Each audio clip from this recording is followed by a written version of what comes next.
Halo teman-teman semuanya, selamat datang kembali di channel ini. Jumpa lagi dengan saya Vicky Himpong. Bagaimana kabar kalian semuanya? Aku berharap teman-teman semua di rumah bersama keluarga tercinta selalu dalam keadaan yang sehat. Amin. Apa kalian sudah melihat live streaming dari si Rismon?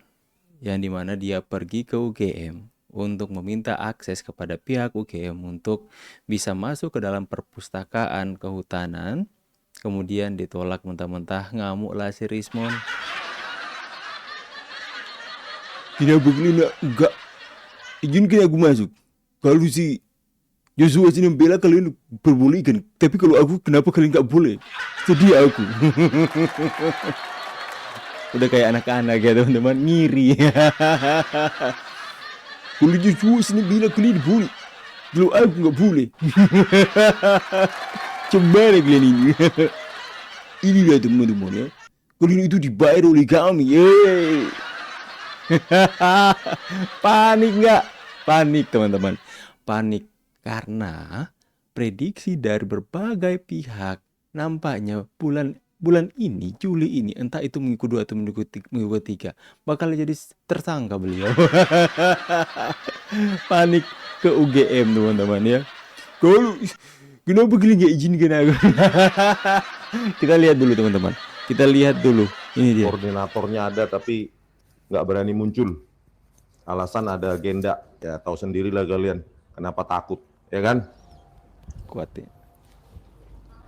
Terus katanya Sopa ini milik rakyat, milik humas, nggak boleh podcast. Ya, ya tetap aja saya Maksa. podcast. Milik rakyat kok, ini humas lagi ya. Pajak saya nih.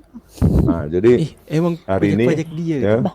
update ya, koordinator humas UGM pun nggak berani muncul padahal ada di ruangannya, ngakunya ada agenda tapi nggak ada orang masuk tadi, tamu sepanjang kami 1 jam lebih di sini nggak ada siapa-siapa, yang keluar pun nggak ada, tapi ngakunya ya begitulah.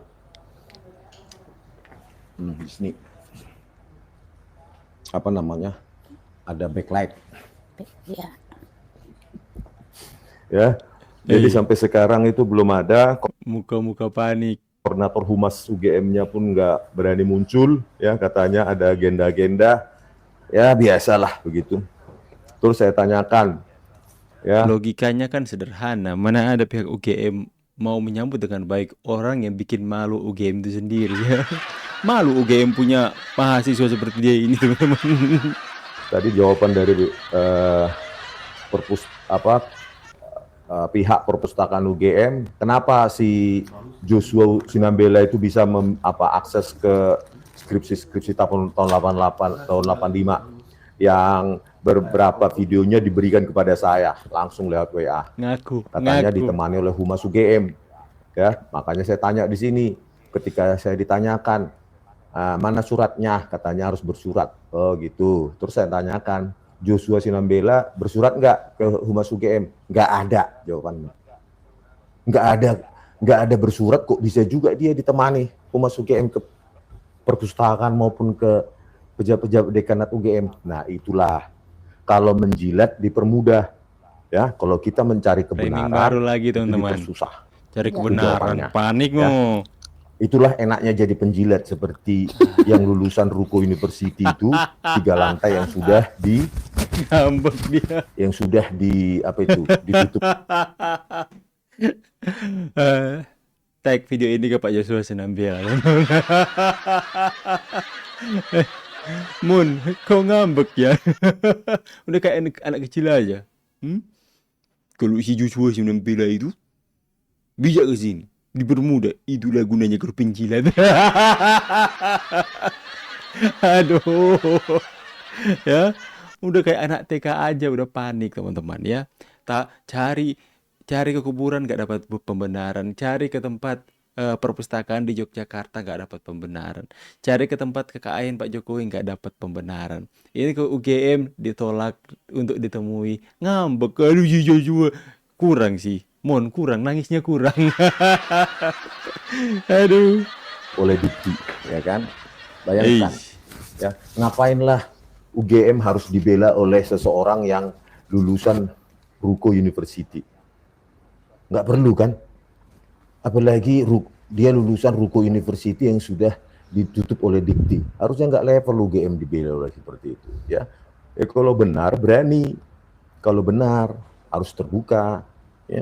Tetapi inilah tertutup.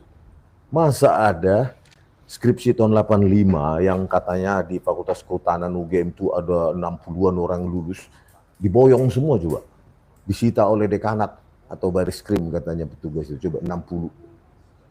Itu untuk artinya apa? Supaya kita tidak bisa membandingkan Framing lembar pengasahan lagi. skripsi tahun itu, UGM tertutup.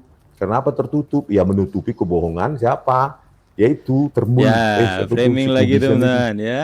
Oke, jadi itulah ya. Sudah kayak habis ide dan habis akal aja teman-teman. Ditolak dimanapun mereka pergi.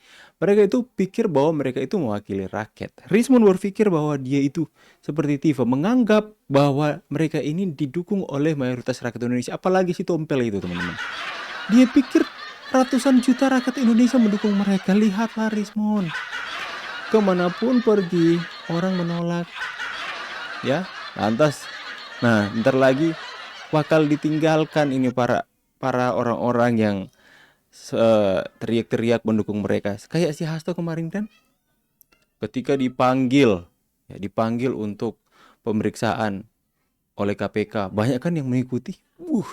Dengan bus, demo-demo, giliran udah tangkap jadi tersangka, langsung sunyi senyap sampai sekarang dan Hasto sendirian menghadapi kasusnya. Ya, ini sangat-sangat lucu. Sebentar lagi kau Mon. Santai aja kau ya. Geju sini boleh boleh, jago nggak boleh. Woi, apa ini? Sebentar, aku tunjukkan dulu informasi. Ini ya.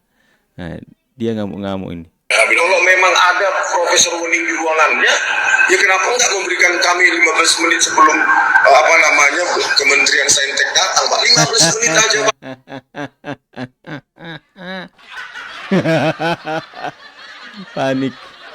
Paniknya nggak ketulungan ya teman-teman ya.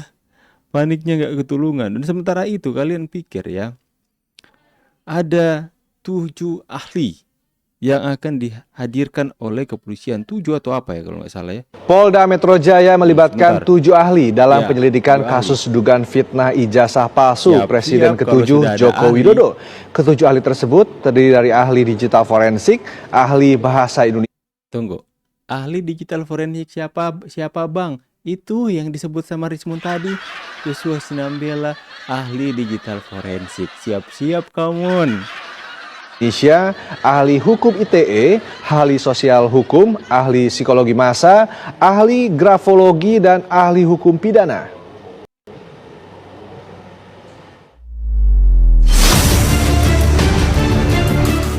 Pihak kepolisian telah mendalami 2 objek perkara dalam polemik ijazah Presiden Republik Indonesia ke-7 Joko Widodo, yaitu laporan Jokowi sendiri dan laporan Peradi Bersatu terkait penghasutan tudingan ijazah palsu tersebut. 7 ahli dilibatkan yakni ahli digital forensik, ahli bahasa Indonesia, ahli hukum ITE, ahli sosial hukum, ahli psikologi massa, ahli grafologi, dan ahli hukum pidana untuk dimintai pendapat hukumnya dalam proses penyelidikan. Nah kan, itulah perkembangan demi perkembangan mulai diungkapkan oleh Polda Metro Jaya. Yang pertama kemarin disampaikan bahwa mereka sudah melakukan pemeriksaan klarifikasi terhadap puluhan saksi atas 6 laporan polisi kepada para terlapor. Siapa terlapor? Rosario Rismond Tifa. Ya, Polda Metro Jaya mengambil semuanya dan kemudian memproses di Polda, teman-teman. Integrasi dari Polres, dari laporan-laporan yang ada, kemudian diproses. Makanya itu mengungkapkan kepada kita semua bahwa pantas ya prosesnya lama. Ya kita harus maklumi karena 6 laporan bos, banyak kali teman-teman ya. 6 laporan dan begitu ada 2 objek perkara teman-teman yang kemudian akan disangkakan pada mereka dengan pasal-pasal yang sudah disediakan. Ngeri, pasalnya banyak kali teman-teman. Banyak sekali pasal-pasal yang sudah tersedia oleh para pelapor ini teman-teman.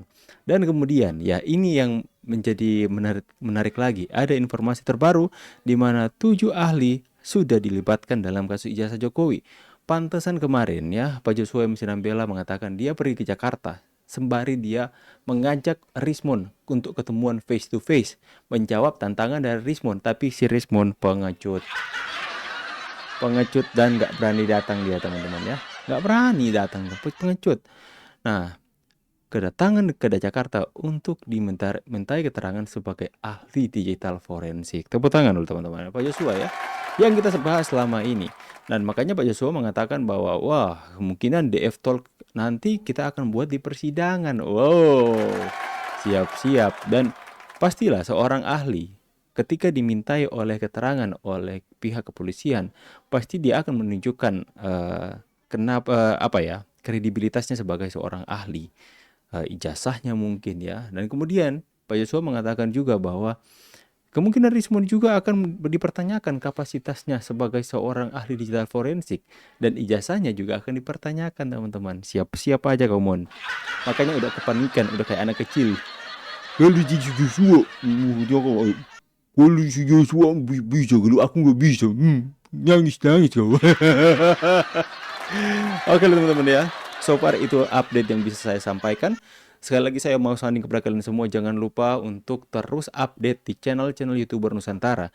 Karena di bulan Agustus kami akan pergi ke IKN bersama Bapak Jokowi untuk membantah setiap hoax, untuk menunjukkan karya dari beliau, teman-teman.